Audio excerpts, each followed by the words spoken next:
నమస్తే TV49 news కు స్వాగతం. ఎన్నికల సమయం దగ్గర పడుతుండటంతో గ్రామాల్లో రాజకీయ పరిస్థితులు రోజు రోజుకి వేడెక్కుతున్నాయి. అధికార వైఎస్ఆర్ కాంగ్రెస్ పార్టీ నాయకులు ప్రతిపక్ష టీడీపీ నాయకులు పరస్పరం ఒకరిపై ఒకరు మాటల యుద్ధం చేసుకుంటున్నారు. తమ పార్టీ నాయకులు వేగుళ్ల జోగేశ్వరరావుతోనే మండపేట నియోజకవర్గంలో అభివృద్ధి జరిగింది. ఈ నేపథ్యంలో అంబేద్కర్ కోనసీమ జిల్లా కపిలేశ్వరపురం మండలం అంగర గ్రామంలో తెలుగుదేశం పార్టీ అమలాపురం పార్లమెంటరీ అధికార ప్రతినిధి పుచ్చల శ్రీనివాస్ ప్రస్తుత పాలనపై జరుగుతున్న పరిస్థితులు వివరిస్తూ మీడియా సమావేశాలు ఏర్పాటు చేస్తారు. దానికి ధీటుగా స్థానిక వైఎస్ఆర్సీపీ నాయకులు జడ్పీటీసీ పుట్టపూడి అబ్బు, సొసైటీ చైర్మన్ గంగుమల్ల రాంబాబు తదితరులు వైఎస్ఆర్సీపీ నాయకులు గతంలో తెలుగుదేశం పార్టీ జన్మభూమి పేరుతో చేసిన అన్యాయాలు, అరాచకాలు వివరిస్తూ సమాధానాలు చెప్తున్నారు. దీంతో గ్రామాల్లో రాజకీయ పరిస్థితులు వాడివేడిగా ఉంటున్నాయి.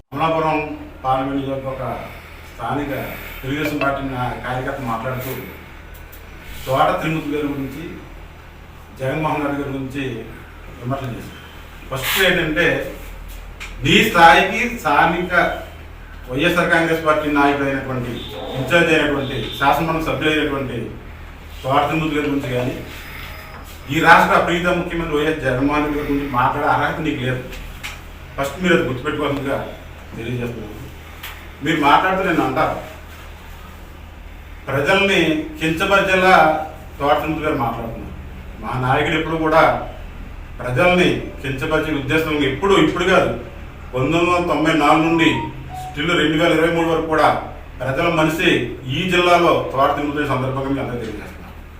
అవినీతి గురించి మీరు మాట్లాడుతున్నారు. అవినీతి గురించి కానీ, అభివృద్ధి గురించి కానీ మీ జోగేశ్వరరావు గారు కానీ, మీరు కానీ, తెలుగుదేశం పార్టీ కానీ ఈ నియోజకవర్గంలో మాట్లాడే అర్హత లేదు. మీకు గుర్తుంచుకోండి, 2014 సంవత్సరంలో స్థానిక శాసనసభ్యుల ఆధ్వర్యంలో ఈ నియోజకవర్గంలో అంగర గ్రామంలో 2014లో అప్పుడు తెలుగుదేశం ప్రభుత్వం నెగ్గిన తర్వాత ప్రప్రథమంగా జన్మభూమి మా ఊరు కార్యక్రమాన్ని అంగంలో ఏర్పాటు చేశారు. ఆ కార్యక్రమంలో 7 కోట్ల రూపాయలు చంద్రబాబు నాయుడు గారు ప్రకటించారు. కనీసం 2 కోట్ల రూపాయలు కూడా మీరు ఖర్చు పెట్టిన పరిస్థితి.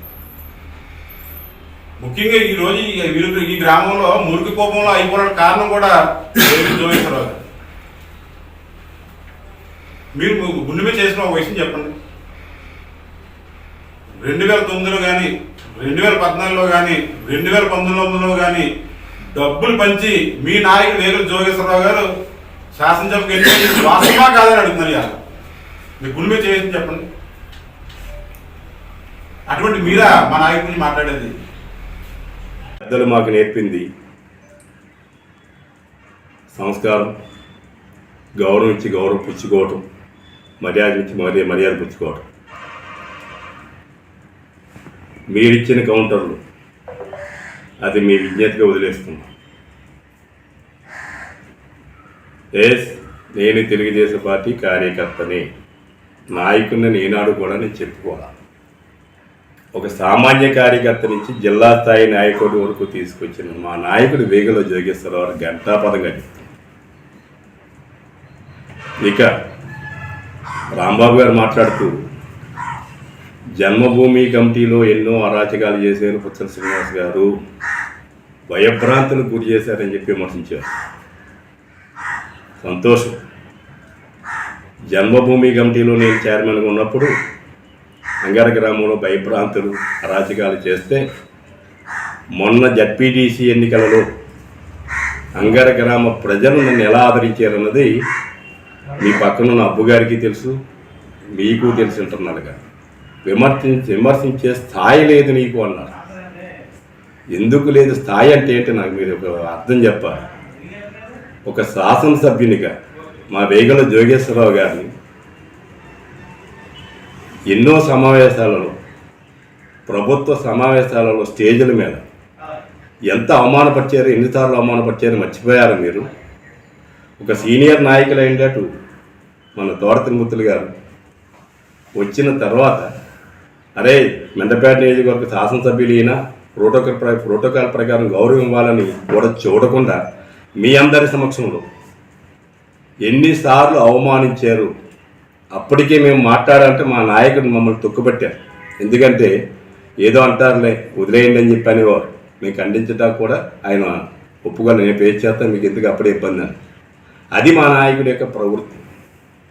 కానీ మీ నాయకులు, మీరు నియోజకవర్గ ప్రజలు ఎన్నుకోబడిన శాసనసభ్యుని ఎంతలా అవమానించారో మీ నాయకులందరికీ తెలుసు. అభివృద్ధి, సంక్షేమం రెండు కళ్ళుల ఈ నియోజకవర్గంలో మాకు తెలుసుండి 2002 సంవత్సరాల నుండి ఆయన ఇన్ఛార్జిగా వచ్చినప్పటి నుండి అనేక కార్యక్రమాలు చేపట్టాడు. ఇప్పుడు మీరు ద్వారపూడి రోడ్డు గురించి మాట్లాడుతున్నారు. 2009 నుంచి స్టిల్ ఈ రోజు వరకు కూడా స్థానిక శాసనసభ్యుడు ఎవరండి? ఏదో చూస్తారు. స్థానిక శాసనసభ్యుడు 14 సంవత్సరాల నుండి ఈ నియోజకవర్గానికి ఇన్ఛార్జిగా శాసనసభ్యుడిగా ఉండి ఆ రోడ్డు వేయించలేని పరిస్థితుల్లో మీరుంటే 2 సంవత్సరాల కింద ఇన్ఛార్జిగా వచ్చినటువంటి తోట తిరుమతులు ఈ ద్వారపూడి రోడ్డు వేయిస్తున్నాడు. ఆ నాయకుడు ఎక్కడ? మీ నాయకుడు ఎక్కడ? ఈ ఆసరా కార్యక్రమాన్ని దిగ్విజయంగా 4 గ్రామాలకి 3 గ్రామాలకి ఒక సభావేదిక ప్రారంభించి ఆ సభావేదిక నుంచి ఆయన మాట్లాడుతున్న మాటలకి మీకు కంటగిలుపు కలిపి ఈరోజు మీ మాటలు మాట్లాడుతున్నారు. రేపొద్దుట రాయవరంలో ఉంది ఆసరా కార్యక్రమం. జనం బయటికి వెళ్ళిపోతున్నారు అంటున్నారు కదా, వచ్చి చూడండి, మీ కళ్ళు తెరిచి చూడండి. ఈ నియోజకవర్గానికి ఇన్ఛార్జిగా తోట తిరుమతులు వచ్చిన తర్వాత ప్రజలు ఎంత సుఖ సంతోషాలతో ఉన్నారన్నది మీరు కూడా చూసుకోండి సార్. ఏ కార్యక్రమం ఈ నియోజకవర్గ ప్రజలే కాదు, జిల్లాలో ఉన్నటువంటి ప్రజలు ఎప్పుడు కూడా కించపరిచేలా కానీ ఆ వ్యక్తిత్వం దెబ్బతినేలా కానీ మాట్లాడే నాయకుడు మా నాయకుడు కాదు. 2009, 2014, 2019 మీ నాయకుడు ఎమ్మెల్యే అయిన తర్వాత ఏ సమస్య పైన ప్రజలు వెళ్తే మీరు నా దగ్గర ఓటు డబ్బులు తీసుకుని మీ సమస్యని తీర్చని చెప్పిన సందర్భాలు ఉన్నాయి. ప్రత్యక్షంగా మీ సత్యవేది పెట్టి మీకు ఇంత ఉడుకువాడి పడ్డారే, మా నాయకుడు నిన్న ఉడుకోవటానికి మేము ఇదా? నాకు అర్థం కాలేదు. రాంబాబు గారు అరాచకాలు చేశారన్నారు, ఎన్నో చేశారన్నారు. మీ సోదరుడు మాతో తిరిగాడు, ఒకసారి అడగండి. మా సోదరుడు సత్యబాబు గారు మేమేం అరాచకాలు చేసామో, మేమేం చేసామో అది మీకే అర్థమవుతుంది. ఇక అభివృద్ధి అనేది నేను ఎంత జరిగిందో అందరికీ తెలుసు, డిపార్ట్మెంట్ లెక్కలు జరుగుతాయని చెప్తా. ఇక మూడవది ఏమంటే చాలా ఆశ్చర్యకర విషయం, కళ్ళు కనపడతలేదు అన్నారు. ఎస్, మీకు గతంలో జరిగిన అభివృద్ధి మీకు కళ్ళు కనపడలేదండి. అంగర గ్రామంలో 7 కోట్ల రూపాయలు శాంక్షన్ అయితే ఆర్డీఎఫ్ ఫండ్స్, అదే ఆర్డీఎఫ్ ఫండ్స్ మళ్ళీ ఎన్ఆర్జీఎస్ లికప్ చేసి 14 కోట్లు చేసి మేము ఆ రోజు ఒప్పుకున్నాను, పూర్తిగా వర్క్లు జరగలేదు అని ఒప్పుకున్న గంటాపదంగా కాంట్రాక్ట్ లేక కొరతతో. కానీ అదే ఆర్డీఎఫ్ గ్రాంట్ మీ ప్రభుత్వం వచ్చిన తర్వాత ఎందుకు కంటిన్యూ చేయలేదు? కంటిన్యూ చేసే అవకాశం ఉందా లేదా మీ నాయకుని అడగని చెప్తారు. ఎందుకంటే గతంలో ఆయన తెలుగుదేశం ప్రభుత్వంలో ఎమ్మెల్యేగా పనిచేశారు కాబట్టి ఆయన హయాంలో కూడా అక్కడ అభివృద్ధి జరిగింది కాబట్టి ఆయన హయాంలో కూడా అక్కడ గ్రాంట్స్ పెండింగ్ పడిపోయినాయి. అది మీ ప్రభుత్వం కంటిన్యూ ఎందుకు చేయలేకపోయింది? ఆర్డీఎఫ్ గ్రాంట్స్ అది ఒకసారి మనం చేసుకుంటాం. ఎందుకు భయం వచ్చిందో తెలియదు కొత్త సీని గారికి. ఈ మధ్యన మన మండలంలో మరి మహిళా మనులు ప్రతి మీటింగ్ కూడా పట్టలేనటువంటి జనం వస్తున్నారు, చాలా కేరింతలతో నవ్వుతూ వస్తున్నారు. వాళ్ళని చూసి వారలేక ఇటువంటి ఆరోపణలు చేస్తున్నట్టుగా అనిపిస్తుంది.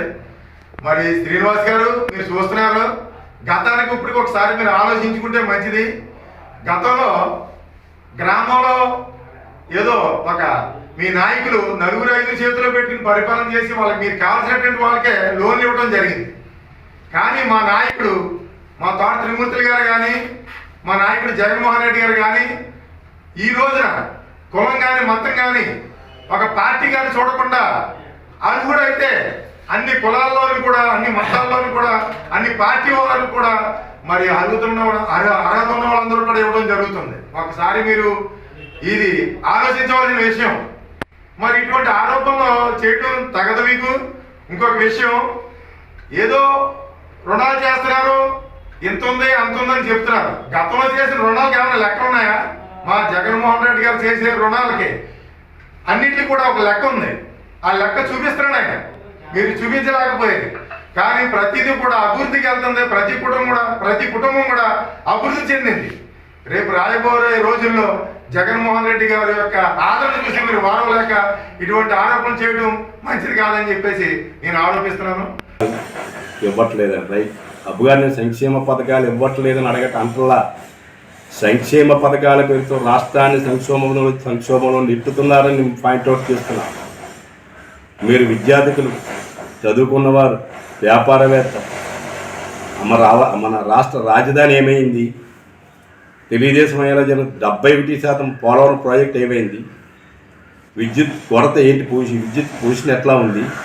ఇవన్నీ కూడా మనసు పెట్టి ఆలోచించండి. సంక్షేమాలు అప్పుడు జరిగినాయి, ఇప్పుడు జరుగుతుంది. మీకు ఆధారం లేదు కదా. అభివృద్ధి ఏంటని నేను పాయింట్అవుట్ చేస్తాను కదా. అది ఒకసారి మీరు కొడుకుని. ఇంకో రెండవది రేషన్, ఉచిత రేషన్ కేంద్ర ప్రభుత్వం ఇచ్చిన తర్వాత రాష్ట్ర ప్రభుత్వం ఇచ్చే రేషన్ ఇస్తున్నారా? సంవత్సరంన్నర నుంచి కేంద్రం ఇచ్చి ఉచిత బియ్యం ఇస్తున్నారంటే దానితో కందిపప్పు అందాల్సిన కాదంటే. కానీ అప్పట్లో రేషన్తో పాటు సంక్రాంతి కానుకలు, రంజాన్ తోప, క్రిస్మస్ కానుక ఇవన్నీ ఎక్కడ పోయినాయండి అయ్యా? ఇక చంద్రన్న బీమా, సామాన్య పౌరుడు చనిపోయినట్టున 5,000 మట్టి ఖర్చులకి ఇచ్చేవారు. తర్వాత ఆ బీమాను బట్టి నెలకు 15 రోజులుగా డబ్బు వచ్చింది. అది ఎక్కడ పోయిందండి? ఇక గతంలో ఉన్న పథకాలకి పేర్లు మార్చి, అలాగే గతంలో ఉన్నదాన్ని రంగులు మార్చి ఆ పథకాన్ని సంపూర్ణంగా అమలు చేస్తున్నారా లేదా మీ యొక్క విజ్ఞతకు వదిలేస్తున్నారు. ఇక 4 జోగేశ్వరరావు ఇసుక దోపిడీ. దాని యొక్క క్రియేషన్ ఎవరు చేశారు? అక్కడ వెనకాల ఉండి ఎవరు నడిపించారు ఆ క్రియేషన్? మీ అందరికీ తెలుసు. ముఖ్యంగా మా వీరబాబు గారు కూడా బాగా తెలుసు ఆ కథలు ఏంటని, జరిగిన వాస్తవాలు ఏంటని. కానీ అంత దోపిడీ చేశారని మీరు అప్పుడు అంటున్నప్పుడు ఆ రోజు బిల్డర్, మా అబ్బుగారు జడ్పీటీసీ నాయకులు బిల్డర్, ఆ రోజు మీరు ఇసుక ఎంతకు కొన్నారు, ప్లస్ ఈరోజు మీరు ఇసుక ఎంత కొంటున్నారు అన్నది మీకు తెలియదా? ఇసుక రేట్లు ఏంటో తెలియదా? సిమెంట్ ధరలు ఏంటో తెలియదా? ఐరన్ రేట్లు ఎలా ఉందో తెలియదా? ఇక నిత్యావసర వస్తువుల ధరలు కూడా మీకు తెలియదా అప్పుగారు? ఎందుకంటే ఆలోచించుకోండి. మాకు మిమ్మల్ని ఏదో విమర్శించేస్తే మాకు దాంట్లో వస్తాయి, మిమ్మల్ని విమర్శించేస్తే మాకేదో బొకేలు ఇది వచ్చేస్తాయి, ఇక్కడ ఫోటోలు పట్టుకెళ్ళి మీ నాయకుడికి పెట్టి మాకేదో మెప్పు వచ్చేద్దాం టైప్ మాది కాదు. వాస్తవాలు మాట్లాడతారు. ఇక కాపు కార్పొరేషన్ అని చెప్పి అబ్బుగారు చెప్పారు. కాపు కార్పొరేషన్ లోన్లు ఇచ్చే మా నెత్తి మీద కుంపట పెట్టుకున్నాం. అబ్బుగారు, చంద్రబాబు నాయుడు గారు లోన్లు ఇవ్వకుండా విద్యకి, వసతికి మిగతాయి చేస్తుంటే ఈవేళ గంటాబలంగా నొక్కేవాళ్ళు. బాబు గారు ఎప్పుడైతే కాపు కార్పొరేషన్ 2 లక్షల లోన్ మంజూరు చేశాడో అటు బీసీ సామాజిక వర్గం దూరమైంది, ఇటు ఎస్సీ సామాజిక వర్గం దూరమైంది. అది వాస్తవమా కాదని మాకు తెలుసు.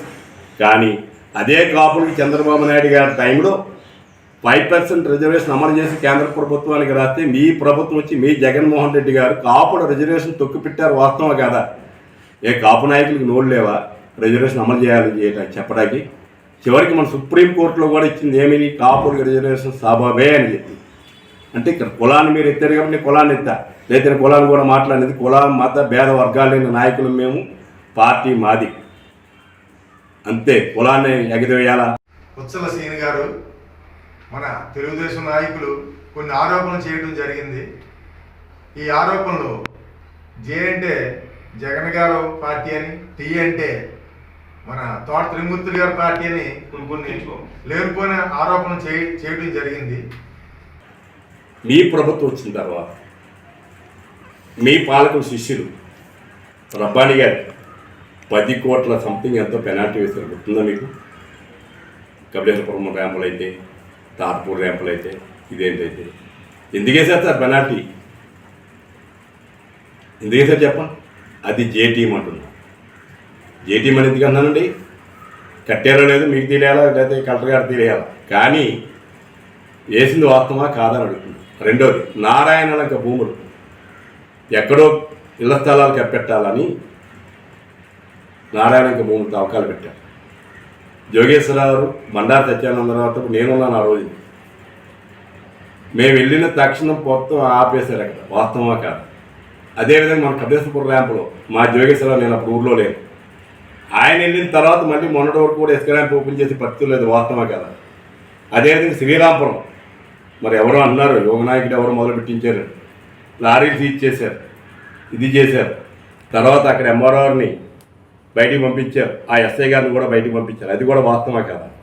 ఇది కాకుండా చాలా ముఖ్యమైన, ఇంకెక్కడంటే దోపిడీ, ఎవరి సార్ దోపిడీ చేసింది? మీ ప్రభుత్వంలో మీ నాయకులే. మీ జేటీఎం పెనాల్టీ ఇచ్చుకుందా లేదా? టీటీఎం పెనాల్టీ ఇచ్చుకుందా లేదా? చెప్పండి. మద్యపానం నిషేధం అన్నారు, అప్పులు తెచ్చారా లేదా మీ నాయకుడు? రాష్ట్రంలో ఎక్కడ ఏ ఆస్తులు తాకట్టెడుతున్నారా లేదా మీ నాయకుడు? అది కూడా గుర్తెరగండి. టీటీఎం అన్నా చూడండి, కొంతమంది బ్రోకర్లు ఫోటోలు తీసి మీ గురువుగా మీ నాయకుడికి పెడుతున్నారట. ఏది తెలుగుదేశం పార్టీ బొమ్మ కడిగితేనే ఫోటో తీసి పంపించి పెడితే ఎంత దౌర్భాగ్య స్థితిలో ఉందో నాకు అర్థం కాల. ఎందుకంత అవసరం? మీరు ఆ బ్రోకర్ని ప్రోత్సహించున్నారు. మీరు ప్రజలతో ఎన్నుకోబడ్డ నాయకులు, ప్రజలతో సంబంధం ఉన్న నాయకులు, మీరు బ్రోకర్లు పెంచలేదు. నాకు అర్థం కాల. మీరేమైపోయారు అంటే మీరు ఫోటోలు పెడితే మీ నాయకుడు ఒప్పుకోవాలి. అక్కడ అయ్యే ఓటేస్తున్నారా? నాకు అర్థం కాల. ఒక బ్రోకర్ ఫోటోలు తీసి పంపించటం, అయ్యో ఓకే తానా తందా ఏంటంటే ఇది చెయ్యని పాలన. సామాన్యుల మీద ఎందుకండి సార్ మీకు ఉప్పుగంతులు? సామాన్యుల మీద కాదు, వాస్తవాలకి ఏ పార్టీకి ఆ పార్టీ చేసుకుంటాడు, ఏ పార్టీ నాయకుడు ఆ పార్టీ చేసుకుంటాడు. గడపకి తిరిగారు. ఏమ్మా మీదేంటి తెలుగుదేశం పార్టీ అడు కదా, మీ ఆయనకి బట్టీలు ఉన్నాయా? తెలుగుదేశం పార్టీ కదా, మీ ఆయనకి లారీలు ఉన్నాయా? ఇదే మాట్లాడేది. వీళ్ళ జనసేనని చూపెట్టడం, వీళ్ళ తెలుగుదేశం చూపెట్టడం. ఎవరైతే ఏంటంటే నాయకుడిని మెచ్చుకుని ఓట్లు వేయాల.